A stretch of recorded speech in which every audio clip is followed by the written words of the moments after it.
Up until this point, I had only been using some terrain modifications to sell the mountain silhouette. I was just thinking, I will just blur the background, no one will really notice, which might have been true, but I was getting at the end of my project and I don't know.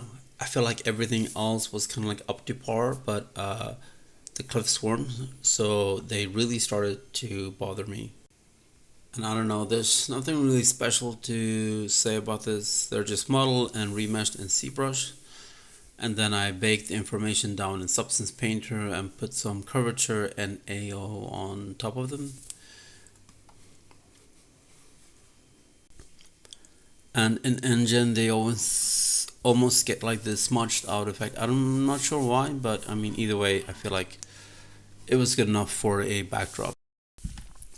The last part I wanted to get into the scene is something that I added to my Scopolo scene, which was like this very toony fat cat. And I realized it's kind of nice breaking up a more serious environment with this thing. So I tried just putting in this cat in my environment to begin with, and it looks fine. Like I think putting some animals or life into the scene really helps.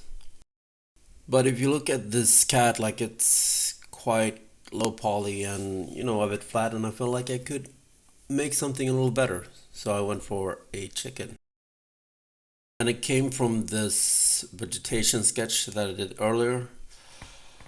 And the decision to make the chicken came at like 1 or 2 a.m., so it was like super late. But for some reason, I just had made up my mind that I wanted to make a chicken. So I ruined my sleep for it. I'll tell you something. I'm getting pretty sick and tired of all the dumb things that go on around here. I'm not much of a sculptor, but I tried to follow this Folgan YouTube channel a bit when I do try to sculpt. I like his design principles of, just cutting things into bigger shapes and pieces. So this is just my first attempt in ZBrush. And after that, I just bake a low poly model. I mean, the low poly model I just generate from ZBrush as well, and bake it into Substance Painter, put some filters on it. I should have split the model up in pieces here, but as in like so I could raise and lower the legs of the chicken, but it is what it is.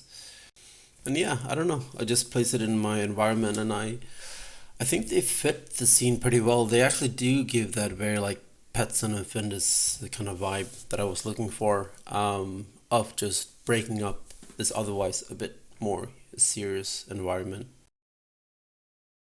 And for the rest of the vegetation in the scene, the grass and how it blends into the terrain colors and stuff like that, there's a really good tutorial on stylization that I really recommend that you view, learning about RVTs and stuff like that. You go through ZBrush and Blender as well, so I highly recommend this. It really kind of like amped the level of my scenes.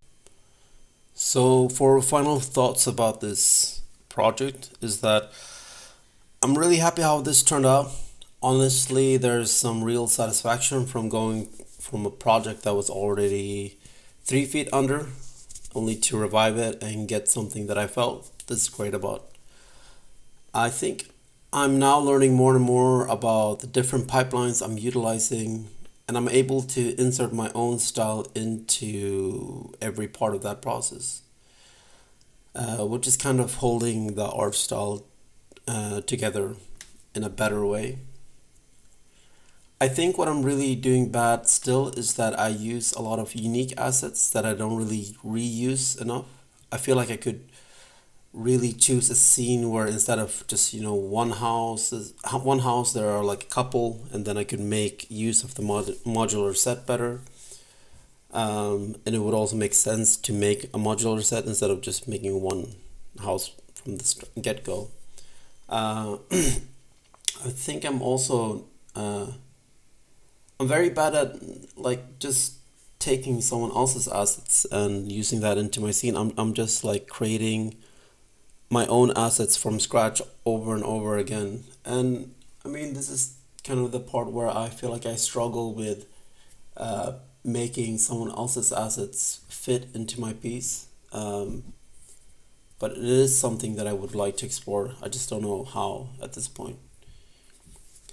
I think my only advice for other people who maybe are doing something similar to this is that you just have to allow things to suck and get to the end. Just like I said before, become a completionist.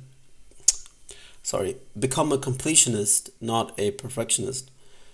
Um, and the things that just didn't pan out to be perfect in this project will probably be better in the next project, and that's part of the process.